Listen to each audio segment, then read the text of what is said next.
Hello दोस्तों, स्वागत है आप सभी का हमारे यूट्यूब चैनल पे। तो कैसे हैं आप सभी? आई होप आप सभी लोग अच्छे होंगे और पढ़ाई लिखाई भी बेहतरीन तरीके से कर रहे होंगे।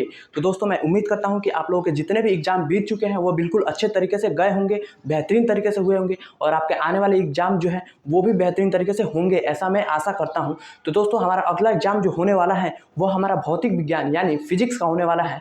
तो चलिए हम आज एक फिजिक्स के इंपॉर्टेंट टॉपिक का निपटारा करने वाले हैं। अर्थात आज हम लोग देखेंगे प्रिज्म के पदार्थ का अपवर्तनांक का सूत्र का निगमन देखने वाले हैं। दोस्तों, हमारे यूपी बोर्ड के जितने भी सेट बनते हैं किसी ना किसी सेट में जो है यह क्वेश्चन आपको देखने को मिल जाएगा। अर्थात यह क्वेश्चन जो है बहुत ही वायरल है, इसलिए पेपर में आने की संभावना इसको 100% मानकर चलिएगा। तो चलिए हम स्टार्ट करते हैं। तो दोस्तों, हमने पहले से एक प्रिज्म बना रखा है, ठीक है। अब हम क्या करेंगे, एक प्रकाश को इस प्रिज्म से गुजारते हैं, ठीक है दोस्तों। इस एक प्रकाश को इस प्रिज्म से गुजारेंगे तो देखना, जब हम प्रकाश को प्रिज्म से गुजारते हैं दोस्तों, एक बात ध्यान देना, जब प्रकाश क्या होता है विरल माध्यम से सघन माध्यम में जाता है तो वह अविलंब की ओर झुक जाता है, और जब सघन माध्यम से विरल माध्यम में जाता है तो अविलंब से दूर हट जाता है, ठीक है। तो चलिए हम देखते हैं, यह प्रकाश जब बाहर है तो यह विरल माध्यम है और जब प्रिज्म में प्रवेश करेगा तो यह सघन माध्यम हो जाएगा। तो देखना, जब प्रकाश यह विरल माध्यम में है और प्रिज्म में सघन माध्यम में प्रवेश करता है तो यह अविलंब से दूर हट जाता है। यानी अगर हम यहाँ पे एक अविलंब खींचें तो दोस्तों ध्यान देना, यह इस अविलंब से अविलंब की ओर क्या होता है, झुक जाता है, दूर नहीं हटता है दोस्तों, माफ कीजिएगा, झुक जाता है, ठीक है। अब जब प्रकाश क्या करेगा, इस माध्यम में प्रवेश करेगा, यानी जब प्रिज्म में प्रवेश करेगा तो यह क्या हो जाएगा, सघन माध्यम हो जाएगा, ठीक है। और बाहर निकलेगा तो वह विरल माध्यम में हो जाएगा। यानी जब प्रकाश इस प्रिज्म में प्रवेश कर गया, अब यह प्रिज्म से जब बाहर निकलेगा अर्थात सघन माध्यम से जब विरल माध्यम में जाएगा तो अविलंब से दूर हट जाएगा, ठीक है। अर्थात इस लाइट को जाना चाहिए ऐसे, लेकिन यह ऐसे न जाकर दोस्तों क्या करता है, इधर झुक जाता है। अगर हम यहाँ के अविलंब ड्रा करें तो, ठीक है। अब देखना दोस्तों, यहाँ पे क्या होगा कि यह हमारा आपतित किरण है और अविलंब, ठीक है। आपतित किरण और अविलंब के बीच का हमारा जो कोण होता है वह आपतन कोण होता है, अर्थात यह आई होगा, ठीक है। अब हमारा क्या होगा, अपवर्तित किरण और अविलंब के बीच का जो कोण होगा यह हमारा क्या हुआ, अपवर्तित किरण और अविलंब के बीच का जो कोण होगा वह हमारा अपवर्तित कोण होता है, अर्थात आर होगा, ठीक है दोस्तों। यह हमारा क्या होगा, आर होगा। तो यह हमारा एंगल जो हो जाएगा, यह भी क्या है, अभी प्रिज्म है तो क्या है, यह भी अपवर्तित है, ठीक है। और ये भी अविलंब है तो यह भी हमारा कितना होगा, आर डैश हो जाएगा, ठीक है। अब यह हमारा क्या होगा, यह आई है, ठीक है। अब जो है दोस्तों ध्यान देना, क्या होगा कि यह हमारा जब जो है निर्गत क्या होगा, यह अपवर्तित किरण और अभिलंब, अपवर्तित किरण और अभिलंब इसके बीच का जो कोण होता है वही हमारा क्या होता है, निर्गत कोण होता है। इसको हम आई डैश से दिखा सकते हैं, ठीक है।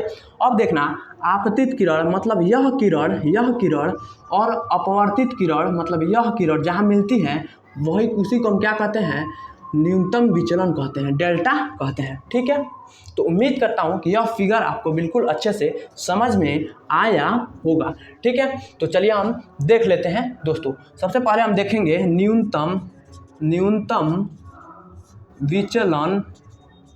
विचलन की स्थिति में, ठीक है दोस्तों। तो देखना, नहीं न्यूनतम नहीं लिखेंगे, केवल विचलन की स्थिति में देखेंगे। डेल्टा जो होगा, देखना दोस्तों, डेल्टा जो है होगा दोस्तों, यह हमारा पूरा क्या है, आई है और यह हमारा आर है, ठीक है। अगर हमें इस एंगल को निकालना है तो हमें कैसे निकालेंगे, इस पूरा आई में से आर को घटा देंगे तो हमारा ये आ जाएगा। बोलो आएगा कि नहीं आएगा सर? तो हमारा कितना हो जाएगा, आई क्या हो जाएगा दोस्तों, आई माइनस आर, यह हमारा एंगल हो जाएगा। अब हम क्या करेंगे दोस्तों, यह एंगल हमारा कितना है, आई डैश है, ठीक है। यह एंगल हमारा आई डैश है और यह आर डैश है। तो दोस्तों यह हमारा पूरा एंगल आर डैश है यहाँ से यहाँ तक। तो हमें इस एंगल को निकालना है तो हम क्या करेंगे दोस्तों, ध्यान देना, आई डैश में से आर डैश को घटा दे तो यह हमारा एंगल आ जाएगा, मतलब I dash minus R dash, ठीक है। यह हमारा एंगल आ जाएगा। अब हम न्यूनतम विचलन की स्थिति में चलते हैं तो हमारा क्या होगा दोस्तों, ध्यान देना, यह हमारा डेल्टा है। दोस्तों आप लोगों ने बहिष्कोण के बारे में सुना होगा, देखना, ठीक है। यह हमारा जो एंगल होगा यह दोनों एंगलों के बराबर होगा, ठीक है दोस्तों। तो ध्यान देना यह एंगल हमारा दोनों होगा, यह बहिष्कोण के बराबर होगा। मतलब अगर हम इतना भाग को काट कर निकाल दे दोस्तों, देखना यह वही भाग है, ठीक है। तो I minus R dash plus I dash minus R dash जो होगा डेल्टा के बराबर होगा। मतलब यह x है और यह y है और यह z है, तो यह z जो होगा x प्लस वाई के बराबर होगा। वही यहाँ पे हम करने वाले हैं। आई क्या करेंगे दोस्तों, I minus R plus I dash minus R dash बराबर होगा। मतलब यह और यह बराबर होगा, ठीक है दोस्तों। यह एंगल इस बहिष्कोण के बराबर होगा, ठीक है। तो देखना आई बराबर I plus I dash minus R dash. तो देखना दोस्तों I minus plus I dash और यहाँ से माइनस कॉमन ले ले तो आर प्लस आर डैश हमारा हो जाएगा डेल्टा का वैल्यू। ये इसको हम समीकरण नंबर 1 मानते हैं, ठीक है दोस्तों। और इसको हम अभी मिटा देते हैं। तो दोस्तों ध्यान देना, अब हम क्या करेंगे चतुर्भुज, कौन सा चतुर्भुज, ए क्यू ई आर ए, ठीक है। अब हम लिखेंगे चतुर्भुज ए क्यू ई आर ए में, ठीक है। ए क्यू ई आर में दोस्तों आपने चतुर्भुज को पढ़ा होगा क्या, कि यह मान लीजिए एक चतुर्भुज है, यह एक चतुर्भुज है, ठीक है। तो इसमें जो है दोस्तों चतुर्भुज आप लोगों ने पढ़ा होगा, तो चतुर्भुज का यहाँ पे एक कॉन्सेप्ट लगने वाला है, तो ध्यान दीजिएगा मेरे दोस्त। क्या होगा, यह जो हमारा चतुर्भुज होता है,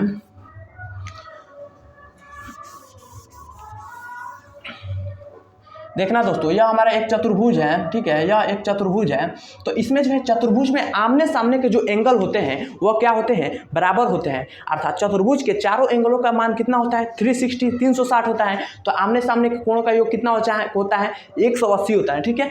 यह भी 90 होगा और यह भी 90, यह भी 90, तो पूरा 360 होता है। लेकिन हम आमने सामने के ले रहे हैं तो 90 + 90 कितना हो जाएगा, 180 हो जाएगा। तो देखना दोस्तों यहाँ पे ए क्यू ई में क्या हो जाएगा, अगर हम क्या कर दें दोस्तों, इस आमने सामने के एंगल को ले, इस एंगल को प्लस इस एंगल को अगर हम ले तो हमारा कितना होगा, कोण ए और कोण ई जो हमारा होगा, इस चतुर्भुज को लिया है दोस्तों, ध्यान देना इस चतुर्भुज को हमने लिया है, इसको, ठीक है।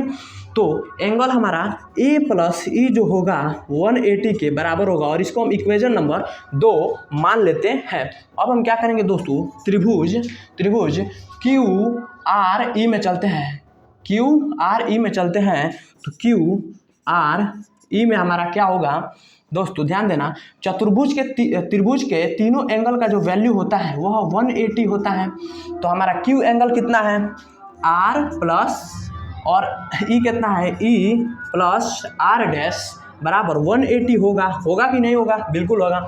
इसको हम मान लेते हैं इक्वेशन नंबर 3, ठीक है दोस्तों। अब हम क्या करते हैं, समीकरण 2 और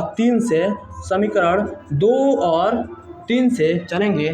तो क्या करेंगे, देखना दोस्तों समीकरण 2 हमारा कितना है दोस्त, 2। देखना दोस्तों इसका जो है दायां पक्ष बराबर है तो बायां पक्ष अपने आप बराबर हो जाएगा। तो a प्लस ई बराबर r plus E plus R dash बराबर होगा और e से e हमारा कैंसिल हो जाएगा। तो a बराबर हमारा हो जाएगा r प्लस आर डैश, ठीक है। अब क्या करते हैं दोस्तों, न्यूनतम विचलन की स्थिति में, न्यूनतम विचलन की स्थिति में क्या होता है दोस्तों, ध्यान देना न्यूनतम विचलन की स्थिति में जो हमारा आई डैश जो होगा, आई तथा आर डैश जो होगा, आर और लेमडा जो होगा, डेल्टा जो होगा डेल्टा एम के बराबर होता है, ठीक है। तो हम क्या करते हैं दोस्तों, चलते हैं समीकरण नंबर और इसको हम समीकरण 4 मान लेते हैं दोस्त, ठीक है। अब समीकरण 4 से हम क्या करेंगे, तो ए बराबर आर प्लस आर डैश किसके बराबर हो जाएगा, आर के बराबर हो जाएगा। तो हमारा हो जाएगा ए बराबर 2r, तो आर बराबर कितना हो जाएगा दोस्त, a/2 हमारा हो जाएगा, ठीक है। अब हम क्या करते हैं दोस्तों, इसको रहने देते हैं और फिर यहाँ पे हम देखेंगे कि कहाँ से समीकरण 1 से हम चलते हैं, ठीक है दोस्तों। समीकरण 1 से डेल्टा जो होगा डेल्टा एम के बराबर हो जाएगा, यह डेल्टा, तो डेल्टा एम बराबर आई प्लस आई डैश जो हमारा जो होगा आई के बराबर होगा, आई यानी माइनस और आर प्लस आर डैश हमारा कितना है दोस्तों, ए। तो यह हमारा हो जाएगा डेल्टा एम बराबर 2i माइनस का a, तो हमारा i बराबर हो जाएगा delta m plus a by 2। ठीक है दोस्तों, यह हमारा होने वाला है। ठीक है, अब हम स्नेल के नियम से चलने वाले हैं। तो दोस्तों यहाँ पे हम थोड़ा सा मिटा देते हैं, यहाँ पे हम मिटा देते हैं दोस्तों, थोड़ा सा आप लोग मैनेज कर लीजिएगा।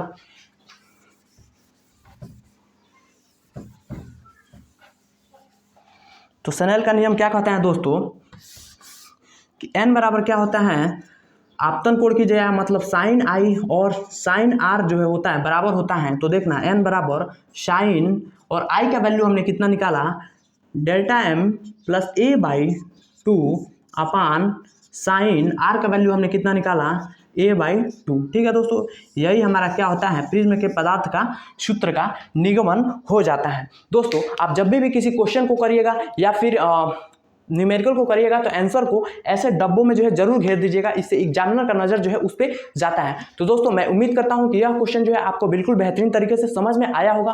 अगर समझ में आया हो तो वीडियो को लाइक कीजिए, चैनल को सब्सक्राइब कीजिए और अपने दोस्तों के पास भी शेयर कीजिए ताकि वो लोग भी तो इससे लाभ उठा सकें। दोस्तों आप लोग वीडियो देखते हैं लेकिन चैनल को सब्सक्राइब नहीं करते हैं, इसलिए ज़रूर सब्सक्राइब कीजिए ताकि हमारा भी जो है यूट्यूब फैमिली जो है ग्रो करे। ठीक है, तो मैं उम्मीद करता हूँ कि आप लोगों को समझ में आया होगा।